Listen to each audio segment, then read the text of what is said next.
Good morning, everyone, and thank you so much for joining us for our webinar video this morning. I'd like to introduce to you George Hoffman. And after years of struggle, George has successfully managed mixed episode rapid cycling bipolar disorder 1 for more than a decade. He added meditation, physical activity, and a commitment to work to the medication and therapy regimen prescribed by his doctor, and he's been well ever since. We know that there's a lot of information available about meditation, and it can sometimes be confusing and overwhelming. But taken seriously and with effort, regular meditation practice can become a powerful tool to add to your wellness practice and aid in living positively with the challenges of mental illness. In this video, you'll learn how George successfully practices mental illness, and then you'll have an opportunity to enjoy a guided meditation. So good morning, George. How are you this morning? Morning, Tracy. Hello. Yeah, thank you so much for joining us. I'd like to start just by having you share a little bit of your story with bipolar disorder, how you're doing now, and a little bit just about your journey up to this point. Sure thing. It hit me maybe late for average experience. When I was late in high school and then into college, I had a lot of difficulty. But through my 20s, everything was fine. And I actually did very well in business, very creative, all of that. It may have been 9 years of hypomania before finally, when I was just turning 30, I had a lot of psychotic mania. Just some real difficulty with everything from seeing things to acting irrationally, your typical manic loss of impulse control, spending money, all of that. And ended up being hospitalized after I was in Richmond, Virginia at the time, and I had applied for a gun permit. They had the 5-day waiting period then. And a doctor caught me, and that was that. And I went into the hospital, and it was the first of 6 hospitalizations. Wow. Yeah. I left Richmond and then went to Phoenix, Arizona, where I lived for a few years. And there I had a couple of hospitalizations. I was self-mutilating. I was cutting. I ended up with a course of 24 ECT treatments, Wow. Which was difficult. Seemed to help for a little while, but then I moved back to Philadelphia, where I'm from, and continued with difficulty with hospitalizations, with a very serious suicide attempt that put me in the hospital, and then in a psych hospital for quite a long period of time after that. And finally, I found a very good doctor at the University of Pennsylvania who, it was trial and error, but we got the right cocktail of meds. Right. And therapy was working really well. And I began to level out. There was still some cycling and still some difficulty, but that was a success. And then I added meditation into the mix of the medication and the therapy, and that really seemed to help. And it's been about 12 years now since I've been hospitalized or had any significant episode of mania or depression. So, having the medication and the therapy right, and adding the meditation, for all it can do for me and for anyone, has really been a help. Oh, that's fantastic. That's a good stint of wellness. So congratulations on that. Thank you. Thank you. At what point did you realize that something was wrong, if you will, and how did you process your diagnosis and then eventually turn the corner into wellness? Well, when I was in Richmond, Virginia, I was a sales executive for a company, and I started to see things, and I started to have odd physical symptoms, and I knew something was wrong. But it was a challenging time. I was an executive in a special risk insurance company. This was before HIPAA laws. So I knew if I went to a psychiatrist, my company would know about it right away, and that would be the end of my career. Yeah. So I started seeing a neurologist until he finally said, look, I'm out of my league. This is not right. I don't know what to do. And that's when I did end up in the hospital. But it was a rather quick, I guess, ascent into psychotic mania. Wow. There were, as I look back, a couple of years where I was really ramping up and things, I bought a car on my American Express card. I did all sorts of things, but of course I was really caught up in the episode and didn't even notice it. Of course. And like you said, I think you mentioned pre-HIPAA, Yes. everybody's information was available. And I don't think your first thought when you're ascending into mania is that I have bipolar. So I would imagine it's a process to get Sure. to that diagnosis. Absolutely. Can you share a little bit with us how you were eventually then introduced to meditation? It's kind of funny because my manic episodes included a lot of hyper religiosity. Okay. And I had read a lot about meditation. I was exposed to it through reading Thomas Merton and Trappist and Benedictine meditation. And then he wrote about Zen, and I started reading about Zen meditation. And then in a manic episode, I decided I was going to be a monk. So that was it. So I went all in, started practicing meditation, and there was some benefits to that that may have helped assuage that current episode. Wow. And then I stuck with it after that point. But really, the impetus for getting into it was just hyper religiosity, which I know is kind of funny, but it's paid off well. Yeah. Yeah. So you accidentally got into something that eventually helped you a great deal. Yes. So, yeah. How did you determine the warning signs that your episodes were imminent? And were you able to start then predicting what type of episodes were coming based on those signs? Yeah, I think that's the most powerful thing that meditation can offer someone with bipolar disorder, because it seems, and I've talked to a lot of people and they all have a similar experience, that every episode has precursors of some sort. Physical things start to change, thought patterns and emotions start to change, but usually we're so caught up in either the hypomania going to mania or the depression that we don't notice these things at all.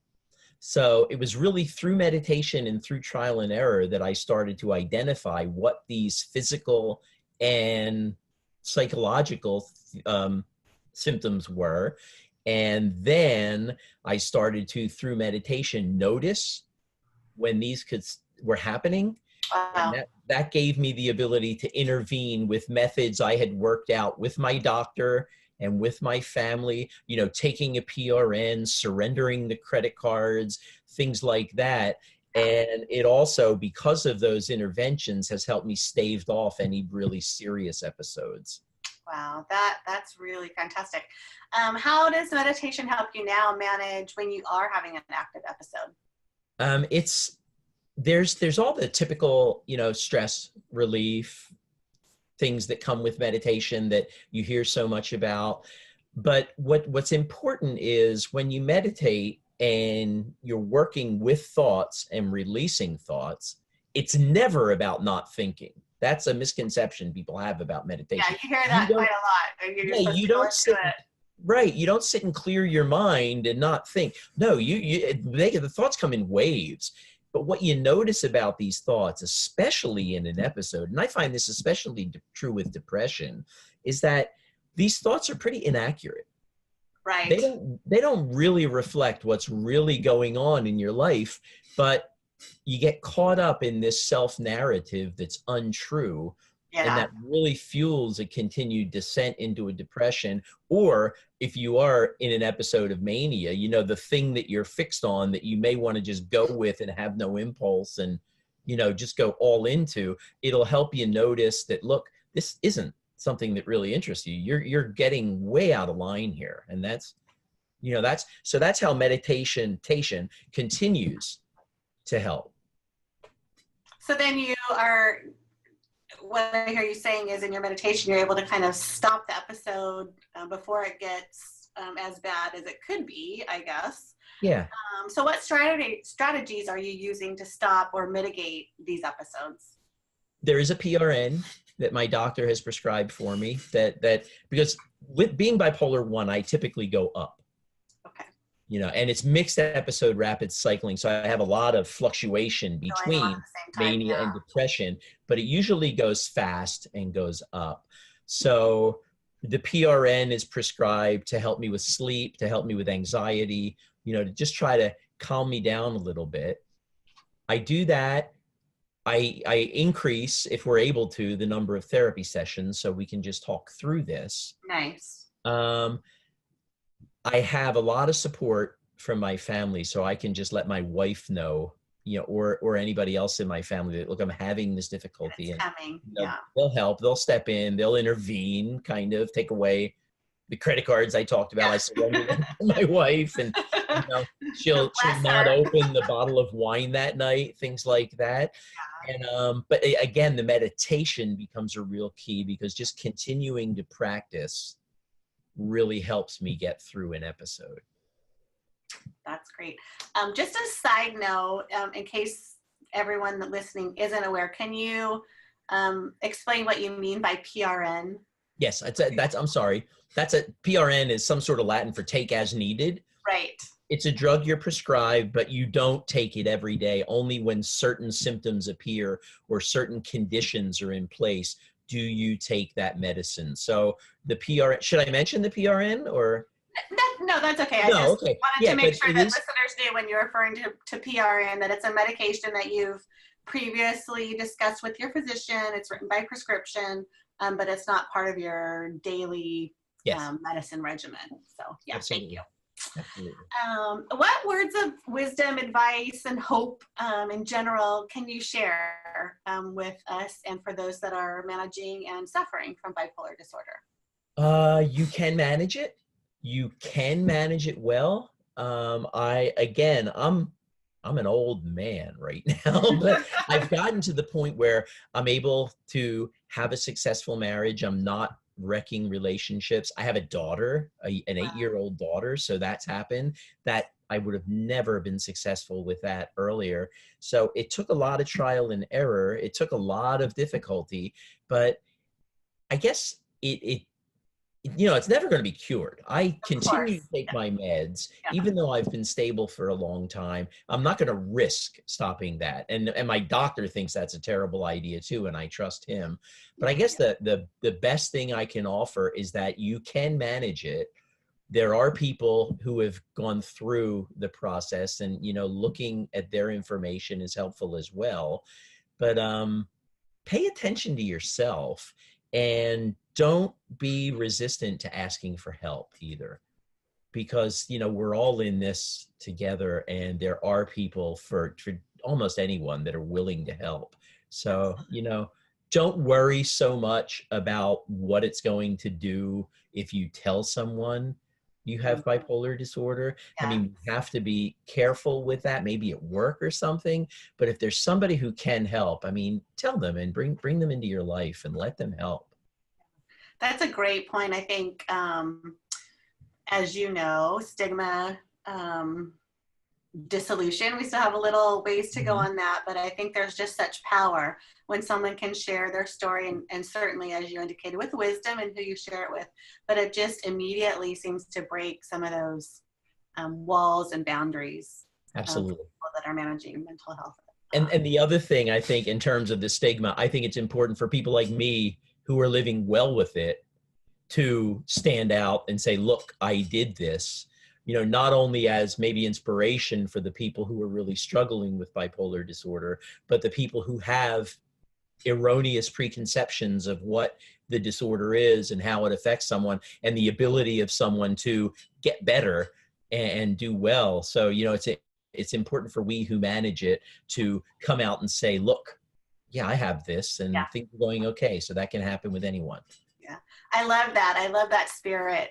It's interesting. I'm sure you've come across this, but we have people and they'll be in conversation, and someone will say, well, you don't look like you have bipolar, or you don't act like you have bipolar, because typically what we see, like you said, is in the media or in a news report, it's people that either aren't managing well or are not well at that time. And so the public kind of perception is just people that have unchecked mental illness walking around, not doing well. So I agree. I love that your story is a story of success, of power, of hope. And I really appreciate you sharing that you are working hard, that you still take your medicine, that you still go to therapy. Because I think that's another thing when people start feeling well, they slow down a little bit on their management. So Yeah, that's a it's really funny. It's meditation with a T and medication with a C have one thing in common. They both can do amazing things for your wellness, and they both cease working when you stop taking them or doing it. I mean, with the medication, of course, you've got to keep taking it to stay well. And with the meditation, it has all sorts of benefits, but if you stop you have it, to do yeah, it. you have to do Yeah. it. Right? It's just like any, physical workouts or Mhm. training, physical training, it's great. But as soon as Mhm. you stop, you start going backwards. So Yeah. yeah, great point. Well, thank you so much for sharing your story. Again, I love your spirit of hope and success. And I would like to ask you if you would kind of guide us through a guided meditation so that those that are watching can practice and refer back to this when they want to as they're building their meditation practice. Sure thing. Thank you. And meditation, especially as I've described for dealing with bipolar disorder, is largely about noticing things. So I'd like to do something that may not be what's typical of what you think of meditation. And I'd like everybody to stand up if they could. Put the phone down or step away from the computer. There's really nothing to see if you stand up. All And right, I'm standing. okay, and hopefully everyone is. So just standing still with your feet about shoulder width apart. Shake out your arms just to relax. Allow your gaze to drop to the floor, to the table, or wherever a few feet in front of you. You don't have to close your eyes. That may be uncomfortable, but if you can close the eyes and just try to relax into the standing and just stand still for a moment. Relax the knees. Feel a little bit of give there. Don't have them locked up straight. And just stand. Feeling the breath. Allowing the shoulders to drop. Checking the knees again and see if they've locked.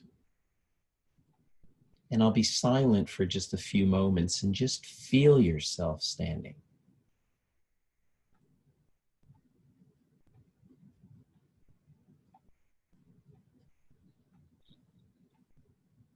Feel the breath in the body. Feel the feet on the floor, the soles of your feet pressed against the floor.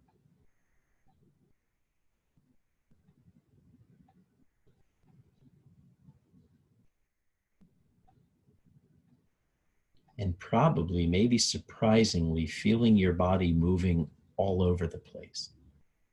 Just waving as if our legs are the trunks of trees and the upper body are the branches, and the tree is swaying in the wind.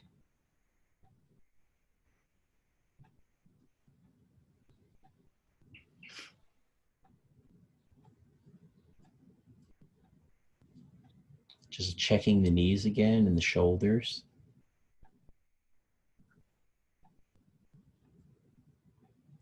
Maybe finding a little discomfort in the calves now, or in the hamstrings, the back of the thighs. As you just stand here, noticing the thoughts that come up in your head. Noticing what happens to your balance as you get lost in a thought, or a thought takes you very far away from the present moment. And knowing that each thought that comes up, you can just release it, not chase it, not start an internal conversation. Just notice a thought as it arises, recognize it, and then just let it go and go back to the sensations of standing still.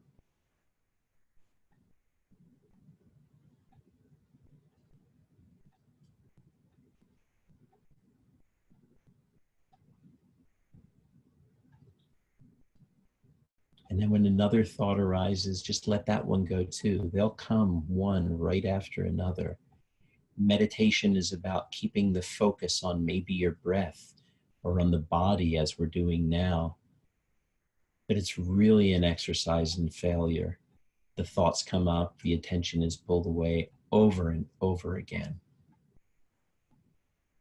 But when your attention is pulled away, just bring it back to the feelings of the body. Maybe just the soles of your feet on the floor as you just stand here.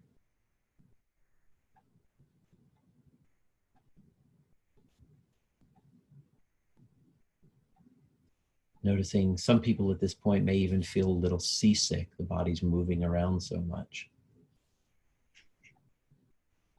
Maybe a little chuckle that the standing still isn't very still at all.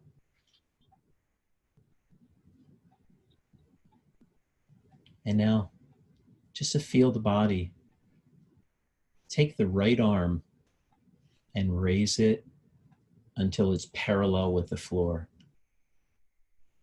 And feel how the body, the balance changes. And then adding the left arm, raising it until it's parallel with the floor. And lowering both arms and feeling the body move slightly as it maintains balance.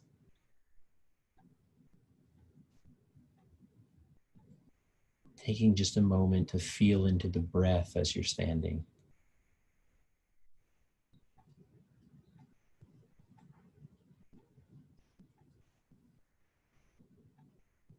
And rolling the shoulders back, feeling maybe a tingle or relaxation. Changing direction and rolling them forward.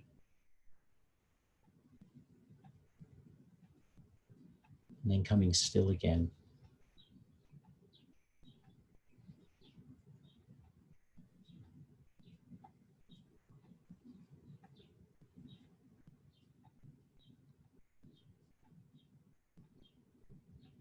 And when ready, just relaxing the posture, giving yourself a moment, and then returning to your seat or wherever's comfortable for you.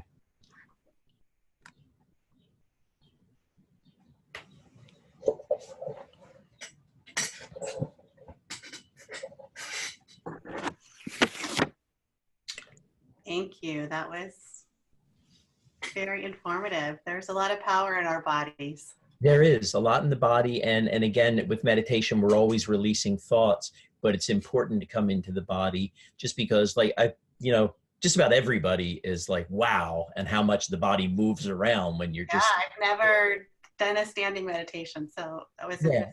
And you think of how often in our lives we stand there and never noticed that before. But the noticing in the body is so important because like with the bipolar disorder, with the episodes, I tend to feel things in my gut or in my shoulder. And in meditation, just noticing the body as well as the thoughts, I notice those things that then leads to help me intervene and head off an episode. That was great. Thank you so much. And it's simple. I think listeners can use that over and over again, and you can do it anywhere. If you have a phone, you can do it at the park, or if you're on the subway, or so they can start building a meditation practice. And of course, you can just sit and do more classic meditation as well. Absolutely. Before I let you go, can you just tell me a little bit about your website? I know you have a lot more information on meditation if people wanted additional resource. It's practicingmentalillness.com. There's a blog I post on every Wednesday.